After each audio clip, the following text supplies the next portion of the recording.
They thought it was just an old Chicago hotel, but the blood smeared on the steps told a different story. Mist curled around the entrance, as if breathing, and shadows flickered behind broken windows. Every creak of the door handle whispered warnings, yet they stepped inside, unaware of what waited for them. The lobby was alive. The chandelier swung violently, cracked. Mirrors reflected more than reality. Blood soaked the floor, forming patterns that seemed to move. And every corner hid a shadow, waiting. The air was thick with fear. Even the reception desk seemed to watch them, shaking as if touched by unseen hands. In Tyrone, nothing was as it seemed. Furniture overturned. Blood streaked across the walls. The air thick with whispers. Mirrors reflected figures that weren't there. Curtains moved violently.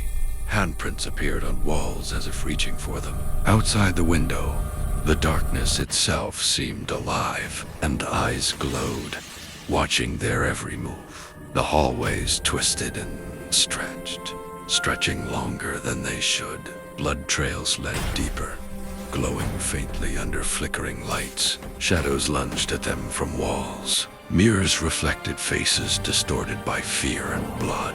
Every door they passed slammed violently behind them, as if the hotel itself were herding them toward the darkness. They were separated now.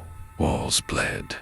Objects floated violently through the air. Lamps smashed themselves. Victims from the past appeared trapped inside the walls, screaming silently. Reflections split into grotesque versions of themselves, and blood dripped from the ceiling like rain. The shadow figure grew larger, tendrils stretching for their throats. They ran through twisted hallways, blood on the floor reflecting every flicker of light. Doors slammed behind them.